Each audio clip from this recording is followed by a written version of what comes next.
Everyone knows Lebanon is where you have to go if you're a criminal on the run. When I first came across the title for this script, which is The Wildest Conspiracy Theories About Jeffrey Epstein, oh shit. I mean, this is one of those ones where I'm like the JFK one, where I'm like, there seems to be something to this one, doesn't there? There's a lot of coincidences going on at the same time with that old Jeffrey Epstein and him, word I can't say on YouTube himself. Dave writes this, I'm reading it, that's the format of the show. I felt certain there must have been some sort of mistake. Perhaps I thought this was actually meant for Into the Shadows, that's another channel I do, check it out. But no, it turns out that Simon really does want one of us to write approximately 3,000 words on Jeffrey Epstein, one of the most notoriously demonetizable topics on YouTube, and then post it on a channel that people almost invariably associate with having a good time. I made a mistake! Dave, why did you email me asking? I don't want to see you on YouTube again. Always up for a challenge, I thought I'd take a crack at it. After all, I get paid either way, and the research for this will almost definitely justify my 3-year subscription to Surfshark, which you should get too, even if they don't sponsor today's video. Surfshark? Interestingly, this does not appear to be one of their selling points. I've watched Simon do hundreds of Surfshark ads, and not once has he said, do you need to carry out some anonymous research on a notorious sex offender? Then this VPN is for you. Yeah, because that's the sort of ad read that doesn't fly. They'll be like, bro, you can't be saying that. So without further ado, let's take a look at some of the wildest conspiracy theories associated with Jeffrey Epstein and somehow try and have some fun. God, what have I done?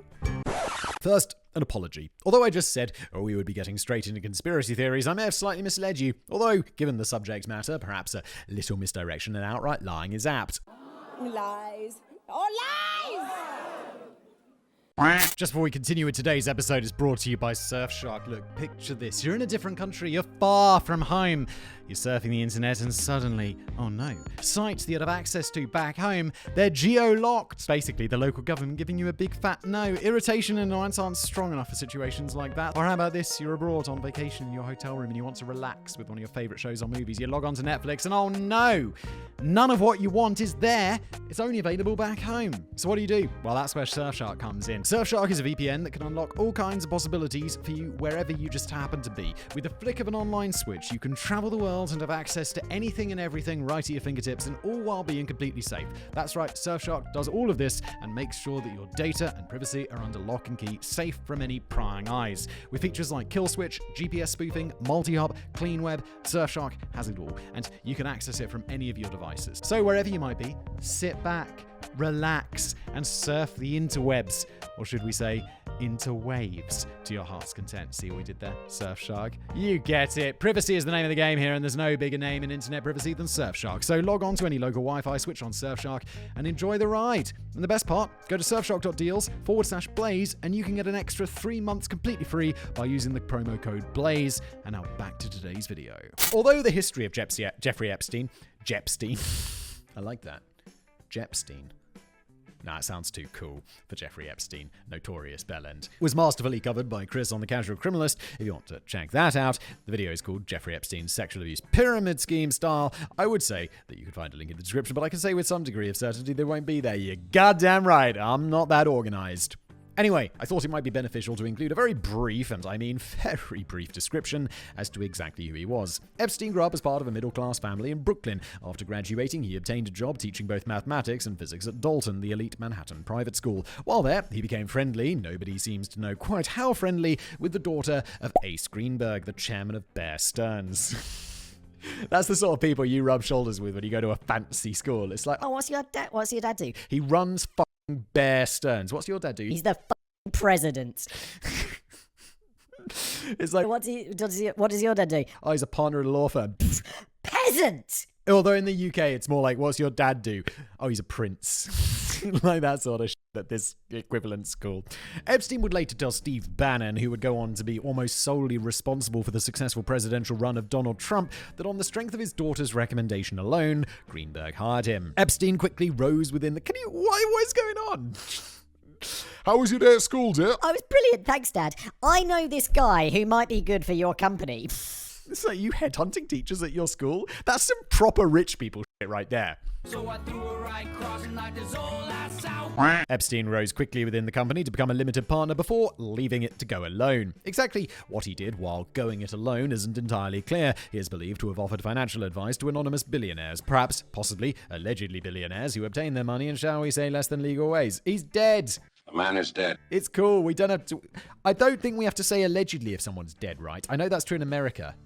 I don't know how that's true in the rest of the world, or whatever jurisdiction. It's complicated, the law. Whatever he did, he apparently appeared to be very good at it, becoming by some estimations a billionaire several times over. Unfortunately, Epstein wasn't just into money, he was also into girls, and more specifically, very young girls. What he was alleged to have done with these girls would eventually catch up to him, and on the 10th of August 2019, he was found dead in his... Was that really 5 years ago, basic? 4.5 years ago? Found dead in his prison cell while awaiting trial for sex trafficking. The formal cause of death was given as suicide. There you go. You got a rough idea of who he is, although I assume pretty much everybody watching already knew. Because I know everything! I didn't know the thing about his daughter getting, not his daughter, the chairman of Bear Stearns' daughter getting him a job. Holy shit, okay. Oh, we can now finally get on to the conspiracy theory surrounding his life that you're actually here to learn about. Epstein was an Israeli spy. Okay. Rumors that Jeffrey Epstein was, in fact, in the employ of Israeli intelligence have been circulating for many years now, but is there any evidence that would lend credence to this theory? Well, I'm like, is he Jewish? I'm like, oh yeah, he's called Epstein. Use your big brain, Simon. Well, kind of. Although most of the alleged evidence is circumstantial, at a certain point, if a theory has enough circumstantial evidence, then it's not entirely unreasonable to believe that it might be true. Might be true. Also, like... being in the employ of an intelligence agency isn't as simple as just being a spy. He could have, like, provided information, and they'd be like, oh, he was an Israeli spy. It's like, well, he provided information one time, or something like that, which would, I guess, make him a spy, but also not. So let's start off with his relationship with former Israeli Prime Minister Ehud Barak. There is no doubt that the two became incredibly close over the years, with Barak reportedly visiting Epstein at his luxurious townhouse located on the Upper East Side of Manhattan on no less than 35 occasions. At least on one of those occasions, according to celebrated author and journalist Michael Wolff, it took place at the end of Epstein's time as a free man and included a meeting with a cadre of Epstein defenders, including Steve Bannon, Reed Weingarten, one of Epstein's lawyers, and a number of others. In his book, Too Famous, in the chapter titled Monster, Wolff says that the purpose of this meeting, paraphrasing here, please don't sue me, Mr. Wolff, was to discuss various ways in which Epstein might improve his public image. While it is perhaps... Did Epstein have a public image before all this came out? My understanding was he played it very much like the just being rich but not famous. While it is perhaps not unusual for Epstein to have invited Barak, who presumably during his time as the Israeli Prime Minister picked up a thing or two about maintaining public image, proponents of the Israeli spy theory claim that Barak, who also allegedly has ties to Mossad, the Israeli intelligence service, was lending his services to help protect a valuable asset. Now, I love a good conspiracy theory, but this appears to be pretty flaky. So, is there anything else? Epstein considered moving to Israel in 2008. According to Rolling Stone, our subject spent some time looking in Israel at various properties just before his first conviction in 2008. Yeah, but he's a billionaire. I feel like billionaire is going around the world to look at properties. Because that's what you do when you're a billionaire. You don't go shopping, you go house hunting in foreign places. I'll take care of that right now, my good man. The publication claims that this was allegedly because he was considering leaving the US to avoid a potentially lengthy prison sentence. Surely the United States and Israel, pretty bloody close allies, have an extradition policy. No? Yes. Of course, if you are inclined to believe that he was working for the Israeli government in some capacity, this information would play directly into your hands. Obviously, the safest place he could possibly be was under the direct protection of his employers and handlers. So why didn't he go? Speculation is rife on this one, but in my opinion, the two most compelling arguments are that he didn't really see the need to run away after his ridiculously lenient plea deal was organized, more about that in that Casual Criminalist episode, or perhaps more simply, the powers that be in Israel did not want him there. So, is there more? In Epstein, Dead Men Tell No Lies, former Israeli spy Ari Ben Menashe claimed that Epstein, along with his longtime friends, Ghislaine Noel Marion Maxwell, was running a honeypot operation on behalf of the Israelis. The purpose of this was allegedly to provide high-ranking political figures with underage girls, collect evidence of the encounters, and then send that information to the necessary security services so that it might be used for blackmail purposes. Which I mean, not a bad plan. No evidence, though. But how did Menashe come by this information? Well, prepare for a sentence with a lot of allegedlys here. He was, allegedly, the alleged handler of Ghislaine's father, who was allegedly an Israeli spy. Keeping it in the family, as it were, Robert Maxwell introduced both his daughter and Epstein to Israeli intelligence, whereupon they set up the honeypot scheme in exchange for untold amounts of money. Oh, bother. Allegedly. It's not here. It's not here. What? My feeling is that there's an extradition policy, so that's why he wouldn't flee to Israel if he was in trouble. He'd flee to Lebanon. Everyone knows Lebanon is where you have to go if you're a criminal on the run. Everyone knows that.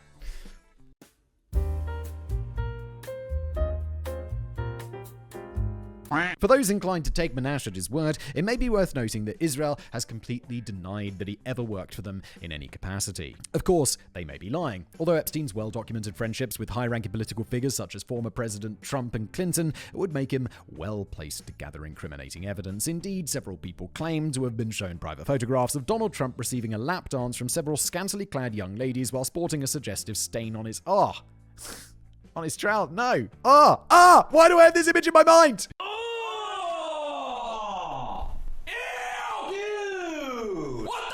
I shall leave it up to you to decide whether or not Epstein was indeed a spy. I don't think so.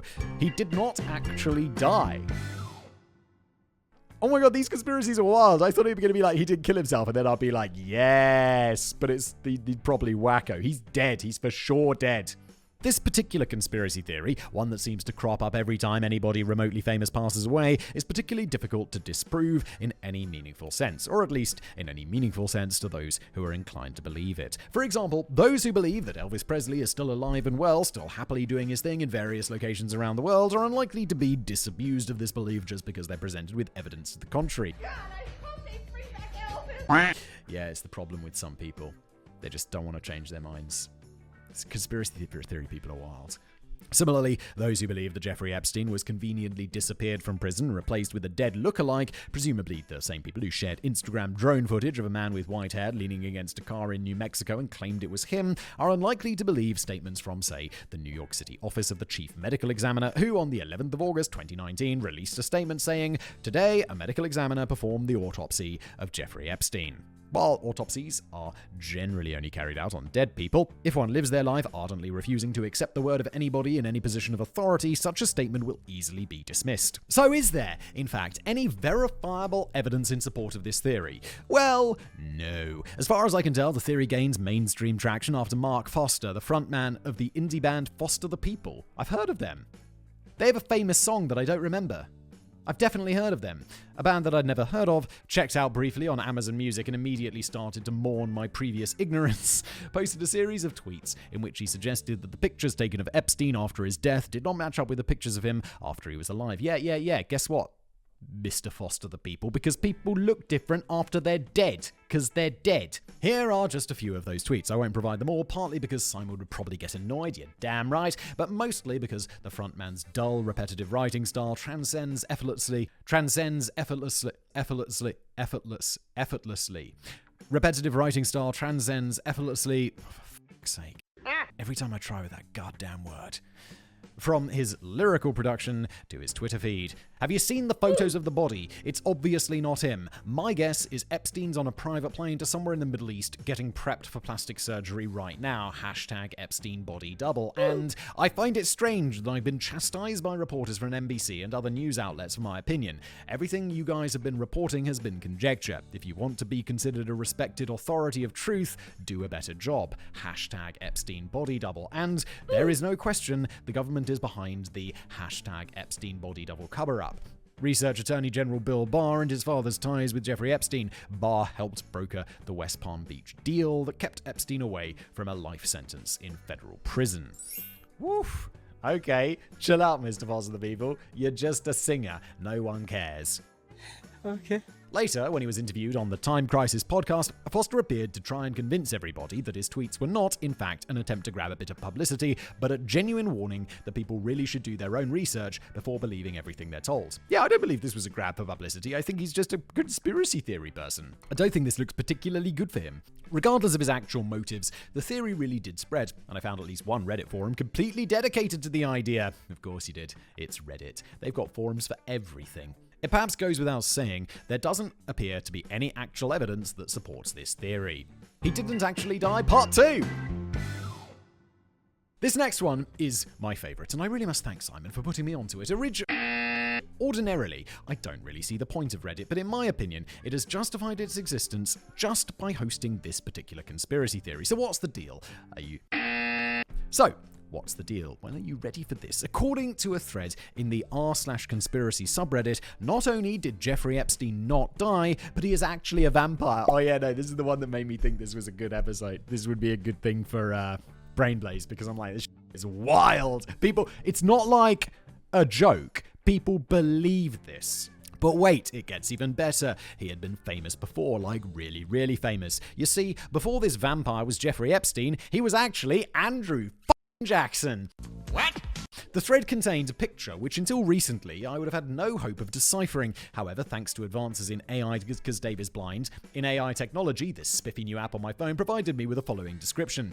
The image is a collage of 2 photos. On the left, there is a real-life photo of a man with grey hair who appears to be Jeffrey Epstein wearing a scarf and a coat. On the right, there is an image of a US $20 bill featuring a portrait of Andrew Jackson. Both images have red circles drawn on them to highlight similar facial features between the man and the portrait on the bill, such as the shape of the nose, the outline of the lips, and the contour of the jawline.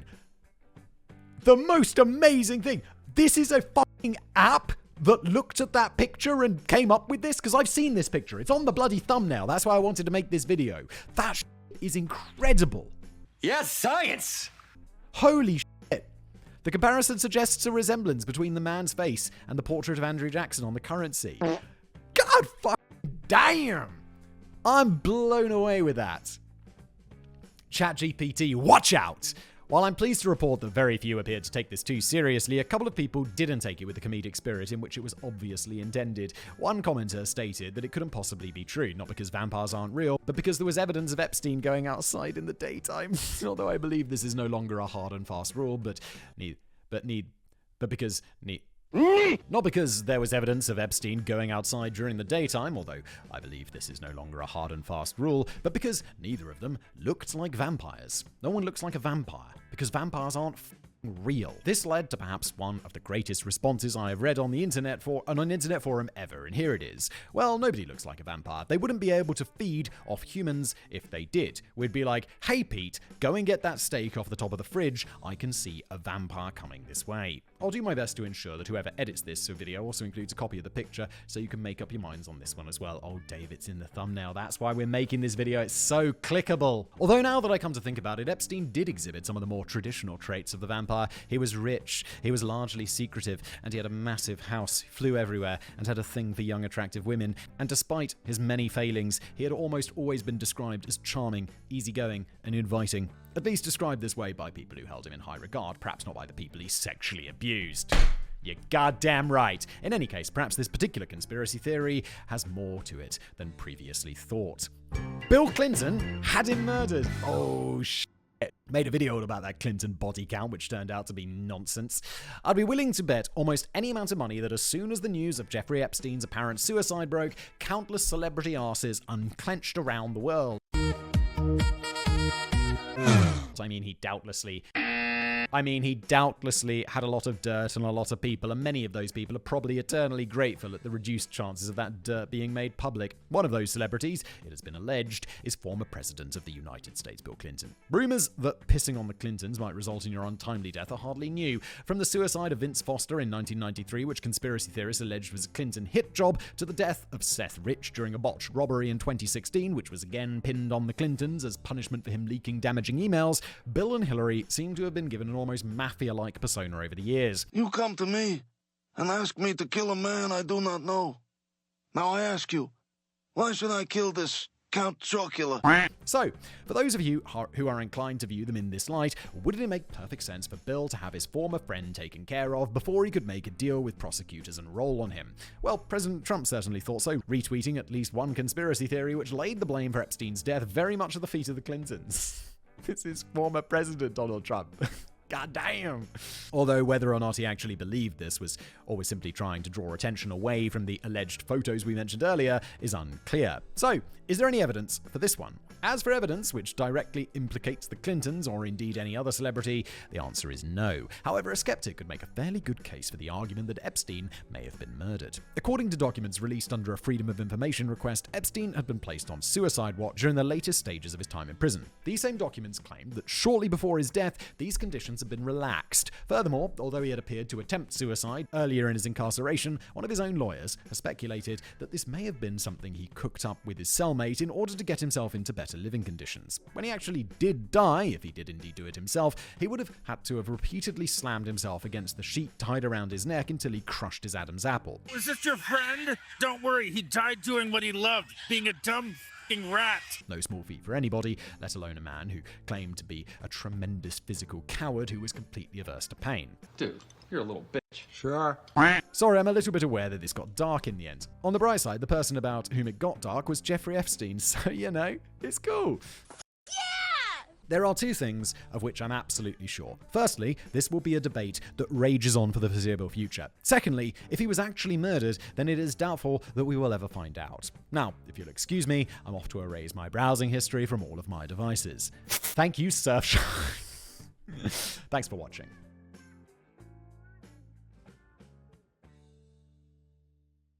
Chill out, Mr. Boss of the People. You're just a singer. No one cares.